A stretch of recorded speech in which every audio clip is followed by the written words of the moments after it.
Hi friends, welcome back to my channel. ఈరోజు మీకు ఈ సీరియల్లో ఏం జరిగిందో తెలుసుకోవాలి అనుకుంటున్నారా? అయితే వెంటనే మనం సీరియల్లోకి వెళ్ళిపోదాం. ఇక భానుమతి అయితే మల్లికని తీసుకురమ్మని కొంతమంది రౌడీలను పురమాయించి ఇంకా ఆదికేశవ ఇంటి దగ్గరికి తీసుకెళ్ళి లోపలికైతే పంపిస్తుంది. రేయ్, వెళ్ళే ముందు ఒక్క మాట, ఆ ఆదిశేషుడి ముందు నందిలాగా ఆదికేశవ ఈ ఇంటికి బయటే పాక వేసుకొని ఈ ఇంటిని కాపాడుతున్నాడు. మనోడికి కనిపించకుండా జాగ్రత్తగా లోపలికి వెళ్ళి ఆ పాపని ఎత్తుకురండి. దొరికారో తరువాత వాళ్ళ దగ్గర తన్నులు తింటారని చెప్పి ఇక భానుమతి అయితే రౌడీలని హెచ్చరించి లోపలికైతే పంపిస్తుంది. ఇంకా రౌడీలైతే చాలా జాగ్రత్తగా లోపలికి వెళ్తారు. అలాగే బుజ్జి పక్కన పడుకున్న మల్లికని చిన్నగా తీసుకుని భుజాన వేసుకుంటారు. ఉన్నట్టుండి ఆదికేశవకి మెలకువ వస్తుంది. తను నిద్రలేచి బయటికి వచ్చి చూసేసరికి ఎవరో ఇంటి ముందు గేటుని తీసినట్టుగా కాస్త ఓపెన్లో కనిపిస్తుంది. అది చూసిన ఆదికేశవ ఈ టైంలో ఇంటి గేటు తీసి ఉందేంటి అని చెప్పి తల పక్కకి తిప్పేసరికి ఇక గుమ్మం దగ్గర ఉన్న తలుపులు కూడా తెరిచి కనిపిస్తాయి. అది చూసిన కేశవ, అంటే ఇంట్లోకి ఎవరో వెళ్ళారు. ఎవరబ్బా? ఖచ్చితంగా ఆ మైత్రి నా భార్యని బిడ్డని ఏదో చేయడానికి పెద్ద ప్లానే చేసింది అని చెప్పి ఇంకా ఆదికేశవ అయితే చాలా ఆవేశంగా లోపలికైతే వెళ్తాడు. పాపని ఎత్తుకుని బయటికి వచ్చిన రౌడీలని చూసిన ఆదికేశవ ఒక్కసారిగా ఉగ్రరూప నరసింహుళ్లాగా వాళ్ళ మీద వెళ్ళి వాళ్ళని కొట్టి వాళ్ళ దగ్గర ఉన్న పాపని లాక్కుంటాడు. అదే టైంలో చప్పుడుకి అందరూ నిద్రలేస్తారు. ఇక రౌడీలైతే పాపని కేశవకి అప్పగించి అక్కడి నుంచి తప్పించుకొని పారిపోతారు. ఇంకా ఇదంతా ముందుగానే కనిపెట్టిన భానుమతి ఇప్పుడు కనుక ఆ ఆదికేశవ నన్ను చూస్తే ఇక నా పని అయిపోయినట్టే అని చెప్పి అందరికంటే ముందుగా తానే అక్కడి నుంచి పారిపోతుంది. ఇంకా అదంతా చూసిన రమ్య అయితే ఒక్కసారిగా షాక్ అవుతుంది. ఇక రమ్య కేశవ్ వైపు చూసి, చూసావుగా ఇక్కడ ఏం జరిగిందో, ఇదంతా నీ వల్లే అని చెప్పి ఇక రమ్య అయితే కేశవని అలాగే ఆ పాపని బయటికి గంటేసి తలుపు వేసేస్తుంది. ఇంకా బుజ్జి అయితే, అమ్మా ఏంటమ్మా చెల్లిని బయటికి పంపించేశావు, బయట చల్లటి గాలి వస్తుంది, చెల్లికి జలుబు చేస్తుంది, తలుపు తీయమ్మా అని చెప్పి ఇంకా బుజ్జి అయితే ఏడుస్తూ ఉంటాడు. రమ్య కోపంగా, బుజ్జి నోరు మూసుకొని లోపలికి పద అని చెప్పి ఇంకా బుజ్జిని తీసుకొని తన గదిలోకి వెళ్ళి తలుపు వేసేస్తుంది. కానీ బుజ్జి చిన్న పాపని బయట వదిలేయడం తన మనసుకి అస్సలు నచ్చదు. ఎలాగైనా సరే బుజ్జి ఆ చిన్న పాపని లోపలికి తీసుకురావాలని చాలా ప్రయత్నిస్తాడు. కానీ రమ్య అస్సలు ఒప్పుకోదు. ఇంకా ఇక్కడ చూస్తే నీలవేణి ఆదికేశవతో, కేశవ ఎవరు వాళ్ళు, ఎందుకు ఈ పాపని ఎత్తుకెళ్ళాలనుకుంటున్నారు అని అంటుంటే, అదే పిన్ని నాకు కూడా అర్థం కావట్లేదు, ఈ పాపని ఆ రౌడీలు ఎందుకు ఎత్తుకెళ్ళాలనుకుంటున్నారు, అసలు ఈ పాపకి వాళ్ళకి ఉన్న సంబంధం ఏమిటి అని చెప్పి ఇంకా కేశవ వాళ్ళ పిన్ని నీలవేణితో మాట్లాడుతుంటాడు. ఇక ఇక్కడ చూస్తే తన్నులు తిన్న ఆ రౌడీలు భానుమతి దగ్గరకు వచ్చి, మేడం వాడు మామూలోడు కాదు మేడం, వాళ్ళ ఆవిడ ఆ రోజు ఆరాధ్య ఫోటోని చూపిస్తే చితకపాతింది, కానీ వీడు ఏకంగా దెబ్బలు కనిపించకుండా లోపల ఎముకలు విరిగేలా కొట్టాడు, మా వల్ల కాదు, మీ డబ్బులు వద్దు, మీ దగ్గర మాకు పని వద్దు అని చెప్పి రౌడీలైతే ఇక భానుమతికి దండం పెట్టి అక్కడి నుంచి వెళ్ళిపోతుంటారు. ఇంతలో అక్కడికి మైత్రి వచ్చి భానుమతితో, భానుమతి గారు మీరింకా నిద్రపోలేదా, ఈ టైంలో ఎవరితోటో మాట్లాడుతున్నట్టున్నారు, ఎవరు వాళ్ళు అని అడగడంతో, వాళ్ళు నా దగ్గర పని చేసేవాళ్ళు, డబ్బుల కోసం వచ్చారులేండి, అయినా మీరేంటి నిద్రపోకుండా ఈ టైంలో అని అంటుంటే, అదేం లేదండి, బయట ఏదో మాట్లాడుకుంటున్న చప్పుడు వినిపించి నిద్ర పట్టక బయటికి వచ్చాను, అయినా ఆ పని వాళ్ళు ఇలా అర్ధరాత్రులు రావడం ఏంటండి, పగలంతా ఏం చేస్తున్నారు అని చెప్పి ఇంకా భానుమతిని మైత్రి అడుగుతుంది. భానుమతి తన మనసులో, దీనికి అన్ని అనుమానాలే, దీన్ని దగ్గరకొస్తా జాగ్రత్తగా ఉండాలని చెప్పి భానుమతి తన మనసులో అనుకుంటూ, అదేం లేదులేండి, వాళ్ళు అక్కడ పగలే బయలుదేరారు. ఇక్కడికి వచ్చేసరికి ఇదిగో ఈ టైం అయింది, వాళ్ళు వస్తారని మెలకుగా బయట కూర్చున్నాను. సరే వెళ్ళి నిద్రపోదాం, బాగా నిద్రొస్తుంది అని చెప్పి ఇక భానుమతి అయితే లోపలికి వెళ్ళిపోతుంది. మైత్రి మాత్రం భానుమతిని అనుమానంగా చూస్తుంది. ఈవిడ వచ్చిన దగ్గర నుంచి చూస్తున్నాను పదే పదే ఆదికేశవ కుటుంబం గురించి, అలాగే తన ఇంట్లో ఉన్న ఆ పసిపాప గురించి, వాళ్ళ గురించే మాట్లాడుతుంది. ఈవిడ మీద నాకెందుకో అనుమానంగా ఉంది. ఈవిడ ఫ్యాక్టరీ కట్టడం కంటే ఆదికేశవ కుటుంబం గురించి ఎంక్వైరీ చేయడానికి వచ్చినట్టుగా అనిపిస్తుంది అని చెప్పి మైత్రి అయితే తన మనసులో అనుకుంటూ ఇంకా అక్కడి నుంచి లోపలికి వెళ్ళిపోతుంది. ఉదయాన్నే ఆదికేశవ ఆ పాపకి స్నానం చేపిస్తూ ఇక పాలు తాగిస్తూ పాపకి కావలసిన అన్ని పనులని ఆదికేశవే చేస్తుంటే ఇంకా బుజ్జి అయితే పక్క నుంచి నాన్న చెల్లికి ఇవన్నీ ఎవరు చేస్తారా అని చాలా బాధపడేవాణ్ణి, అన్నీ నేనే చేసుకునేవాణ్ణి. కానీ ఈరోజు నాకు సహాయంగా చెల్లికి ఇవన్నీ నువ్వే చేస్తుంటే నాకు చాలా సంతోషంగా ఉంది.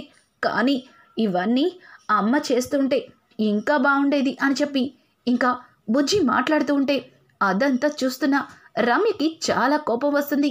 ఇక రమ్య అయితే అక్కడికి వచ్చి ఆదికేశవ అని గట్టిగా అరవడంతో ఒక్కసారిగా ఆదికేశవ, రమ్య ఏంటా పిలుపు, నేను నీ మెడలో తాళి కట్టిన భర్తని అని అంటుంటే, అవును ఆదికేశవ గారు, మీరు నా మెడలో తాళి కట్టిన భర్తే, కానీ ఒక భార్యకి ఇచ్చే గౌరవం మీ నుంచి నాకు ఎక్కడ వచ్చింది చెప్పండి. నాతో జీవితాంతం ఉంటానని అగ్నిసాక్షిగా నాకు మాట ఇచ్చారు. కానీ నన్ను కాకుండా మరొక ఆడదాంతో సంబంధం పెట్టుకుని ఇదిగో ఇలా అక్రమ సంతానాన్ని ఇంటికి తీసుకొచ్చారు. మరి ఇది నన్ను మీరు మోసం చేసినట్టు కదా. మీరు చేసిన తప్పుకి ఈరోజు ఇంట్లో అందరి ప్రాణాలు పోయే స్థితికి వచ్చింది. రాత్ర జరిగింది మర్చిపోయారా? ఇదంతా చూసిన తర్వాత కూడా మీరు ఇంకా నన్ను నిలదీస్తున్నారా అని చెప్పి రమ్య అడుగుతూ ఉంటే, రమ్య మాటలకి కేశవ, చూడు రమ్య, నువ్వు అనవసరంగా నన్ను అపార్థం చేసుకుంటున్నావు. అసలు ఈ పాపకి నాకు తెలుసు కేశవ గారు, ఈ పాప మీ అక్రమ సంతానమని. దానివల్లే కదా మేమందరం మూల్యం చెల్లించుకోవాల్సి వస్తుంది. మీ వల్ల ఊర్లో నాకు గౌరవం లేదు. ముఖ్యంగా ఆ మైత్రి ఏ చిన్న అవకాశం దొరికినా ఏదో ఒక రకంగా నన్ను, నా కొడుకుని నిందిస్తూనే ఉంది అని చెప్పి ఇంకా రమ్య అయితే కేశవని ఇష్టం వచ్చినట్టు మాట్లాడుతుంది. కేశవ అయితే రమ్యకి ఎంత చెప్పడానికి నచ్చ చెప్పడానికి ప్రయత్నించినా అస్సలు రమ్య వినిపించుకోదు. వద్దు ఆదికేశవ గారు, మీకు పుణ్యం ఉంటుంది, దయచేసి మీ అక్రమ సంతానంతో ఇక్కడి నుంచి వెళ్ళిపోండి. అలా అయినా నా కొడుకు నేను సంతోషంగా ఉంటామేమో. ఈరోజు మీ అక్రమ సంతానం వల్ల, మీ వల్ల మా ప్రాణాలు పోయే స్థితికి వచ్చాయి. అయినా మీకు పరాయి ఆడదాని మీద ఉన్నంత మోజు భార్య మీద లేదు కదా. అందుకే ఒక ఆడదాంతో తప్పుడు సంబంధాన్ని పెట్టుకుని ఇదిగో ఈ సంతానాన్ని కన్నారు అని చెప్పి ఇక రమ్య అయితే ఆదికేశవకి కోపం వచ్చేలా మాట్లాడుతుంది. ఆదికేశవ తట్టుకోలేక రమ్య అని చెప్పి ఒక్కసారిగా రమ్య మీద చెయ్యెత్తడంతో రమ్య తల పక్కకి తిప్పి కళ్ళు గట్టిగా మూసుకుంటుంది. ఇంకా తన చేతిని ఎవరో పట్టుకుని రమ్యని కొట్టకుండా ఆపినట్టుగా ఒక ఆవిడొచ్చి ఆదికేశవ చెయ్యి పట్టుకుంటుంది. ఎవరాని చూసేసరికి అక్కడ మైత్రి కనిపిస్తుంది. మైత్రి అయితే ఆదికేశవతో, ఆదికేశవ, నువ్వు చేసేది చాలా పెద్ద తప్పు.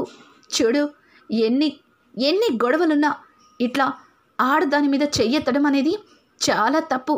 అయినా నువ్వు మాజీ జమీందారివి, పైగా ఊరు మొత్తం నిన్ను దేవుడిలాగా కొలిచేవారు.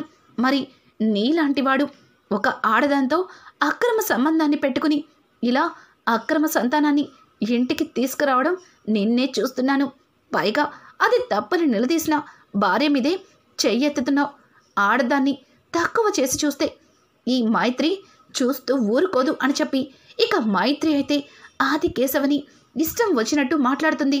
ఆదికేశవ, మైత్రి అవకాశం దొరికింది కదా అని నీ నోటికి వచ్చినట్టు మాట్లాడితే అది చూస్తూ ఊరుకోడు ఈ ఆదికేశవ అని అంటూ ఉంటే దానికి మైత్రి అయితే ఊరుకోపోతే ఏం చేస్తావు ఆదికేశవ? మళ్ళీ మరొక ఆడదాంతో సంబంధం పెట్టుకుంటావా? ఇప్పటికే నిన్ను ఊరి నుంచి వెలివేశాం, కానీ నా తీర్పుని పక్కన పెట్టి నా మాటకి విలువ లేకుండా ఊర్లో అడుగు పెట్టావు. నీ భార్యకి ఇష్టం లేకపోయినా ఈ ఇంటి ముందే పాక వేసి తిష్ట వేసావు. అసలు అసలు నువ్వు ఏం ఆలోచిస్తున్నావో నాకు అర్థం కావట్లేదు. నీలాంటివాడు ఇంకా ఈ ఊర్లోనే ఉంటే మగవాళ్ళందరూ పాడైపోతారు. ముందు ఈ ఊరు నుంచి నీ అక్రమ సంతానంతో బయలుదేరు అని చెప్పి ఇంకా మైత్రి మాట్లాడుతూ ఉంటే, రమ్య నువ్వు ఏం మాట్లాడవేంటి? చూసావుగా ఈ మైత్రి మన మధ్యలో ఉన్న గొడవని అవకాశంగా తీసుకొని ఎట్లా మాట్లాడుతుందో అని చెప్పి ఇంకా ఆదికేశవ మాట్లాడుతుంటే, ఆ మాటలకి రమ్య అయితే తను మాట్లాడిన దానిలో తప్పేముంది? ఈరోజు నీ మనసు పడ్డ ఆ అమ్మాయి గురించి అలాగే ఈ అక్రమ సంతానం గురించి మాట్లాడితే భార్యనైనా నా మీదే చెయ్యెత్తావు. నన్ను నన్ను కొట్టడానికి చూసావు. సమయానికి మైత్రి రావడం పట్టించి నన్ను కొట్టనివ్వకుండా ఆపింది. ఇప్పుడే అర్థమైంది, ఇంతవరకు నువ్వు తప్పు చేసిన భార్యని నా మీద నీకు ప్రేమ ఉంది అనుకున్నాను, కానీ నీకు నా మీద ఏమాత్రం ప్రేమ లేదని ఇప్పుడే అర్థమైందని చెప్పి ఇంకా రమ్య అయితే ఆదికేశవని చీకొట్టి అక్కడి నుంచి లోపలికి వెళ్ళిపోతుంది. ఇక మైత్రి అయితే, చూసావుగా ఆదికేశవ, చివరికి నీ భార్యతో కూడా నిన్ను చీకొట్టించాను. ఇక నిన్ను ఎవ్వరూ నా నుంచి కాపాడలేరు. నిన్ను నీ కుటుంబాన్ని ముక్కలు చేస్తాను. నువ్వు నా కన్న తండ్రిని చంపేశావు.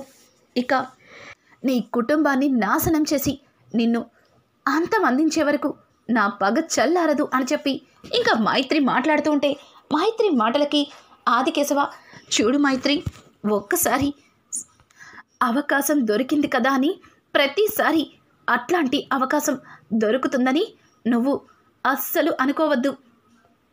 ఇక్కడ ఉన్నది ఆదికేశవ.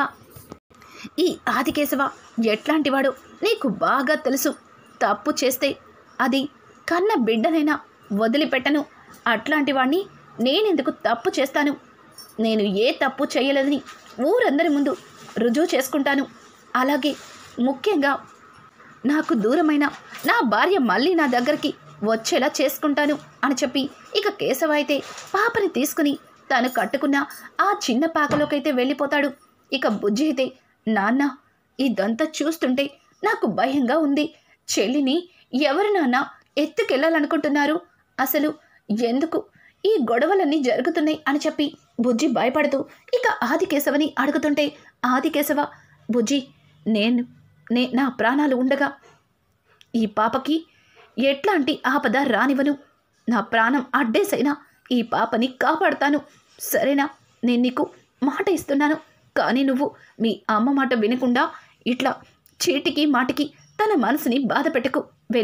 వెళ్ళు అని చెప్పి ఇక బుజ్జిని అక్కడి నుంచి రమ్య దగ్గరికి పంపిస్తాడు. రమ్య గదిలో కూర్చుని ఏడుస్తూ ఉండగా ఇక బుజ్జి స్కూల్కి రెడీ అయ్యి బ్యాగ్ వేసుకుని, అమ్మా నీకు మాట ఇచ్చినట్టే నేను స్కూల్కి వెళ్తున్నాను. చెల్లిని కూడా తీసుకెళ్ళట్లేదు.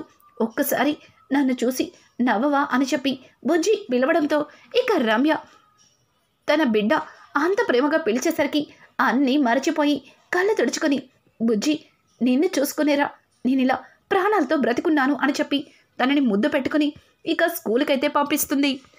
ఇదంతా ఇలా ఉండగా భానుమతి అయితే, ఏంటి ఈ మల్లికని ఎట్లా ఆ కేశవ దగ్గర నుంచి తీసుకురావాలి?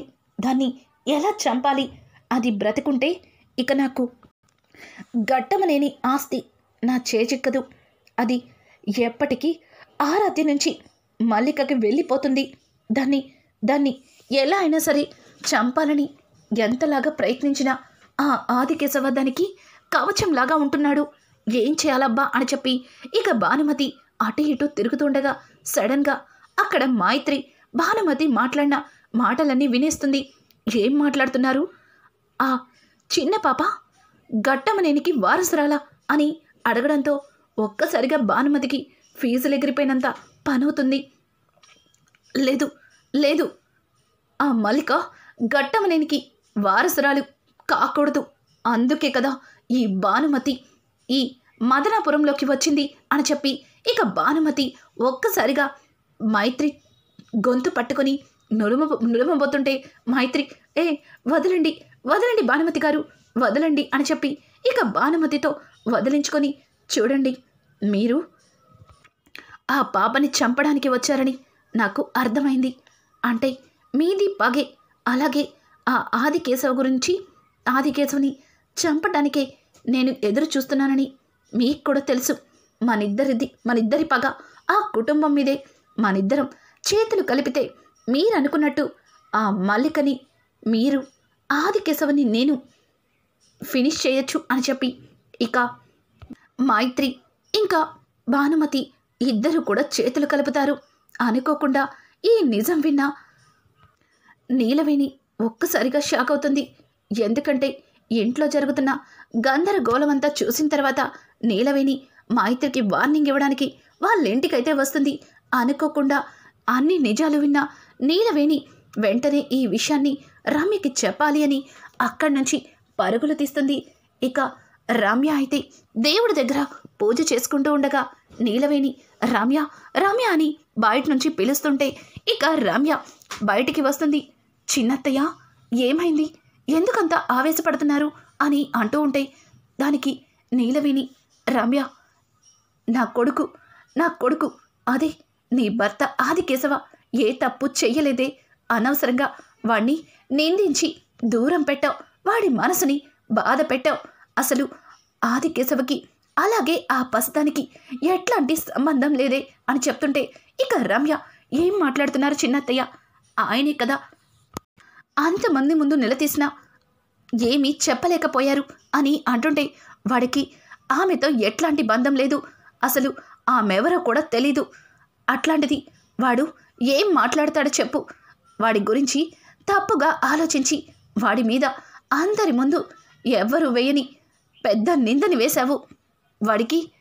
వాడిని ఊర్లో అందరూ దేవుడిలా కొలిచే వాళ్ళందరి ముందు వాణ్ణి ఒక దోషిలాగా నిలబెట్టావు. అసలు ఏం జరిగిందంటే అని చెప్పి నీలవేణి అయితే ఇంకా ఆరాధ్య గురించి, ఇక భానుమతి ఆరాధ్యకి స్వయాన మేనత్త. ఆ భానుమతి మైత్రి ఇంట్లోనే ఉంది. తను అలాగే మైత్రి ఇద్దరు చేతులు కలిపారు. ఆ పసిదాన్ని అలాగే నీ భర్తని చంపాలనుకుంటున్నారే. నువ్వింకా ఇట్లాగే నీ భర్త గురించి తప్పుగా ఆలోచించి కేశవ మనసుని బాధపెట్టి వాణ్ణి దూరం చేసుకోకు. ఇప్పటికైనా కళ్ళు తెరవని చెప్పి ఇక నీలవేణి అయితే రమ్యకి అన్ని నిజాలు చెప్తుంది. రమ్య ఒక్కసారిగా నిజం తెలుసుకున్న మరుక్షణం జరిగిందంతా గుర్తు చేసుకుంటుంది. పాపం ఆదికేశవ ఎన్నిసార్లు రమ్య దగ్గరికి వచ్చి నిజం చెప్పటానికి ప్రయత్నించినా రమ్య అస్సలు వినిపించుకోదు. పైగా కేశవ అబద్ధాలు చెప్తున్నాడని తనని అందరి ముందు అవమానించింది. ఒక్క క్షణం రమ్యకి అవన్నీ గుర్తొచ్చి, అయ్యో దేవుడా, దేవుళ్ళలాంటి నా భర్తని నా నోటితో నేనే దోషిని చేశాను, ఒక తప్పుడు మనిషిలాగా ఊరందరి ముందు నిలబెట్టాను. ఛీ, నాలాంటి పాపాత్మరాలు మరెవ్వరూ ఉండరని చెప్పి రమ్య తల బాదుకుంటూ ఇక కేశవ కోసం వెళ్తుంది. కానీ కేశవ ఎక్కడ కనిపించడు. కేశవతో పాటు ఆ చిన్న పాప కూడా కనిపించదు. ఇంతకీ కేశవ అలాగే మల్లిక ఎక్కడికి వెళ్ళినట్టు ఇక్కడ చూస్తే చేతులు కలిపిన మైత్రి, భానుమతి ఆదికేశవ కుటుంబం మీద ఏ రకంగా పగ తీర్చుకోబోతున్నారు. ఇట్లాంటి లేటెస్ట్ ఎపిసోడ్స్ మీకు మరిన్ని కావాలి అనుకుంటే మా ఛానల్ని సబ్స్క్రైబ్ చేసుకోవడం మాత్రం మర్చిపోకండి. Thanks for watching. Hi friends, welcome back.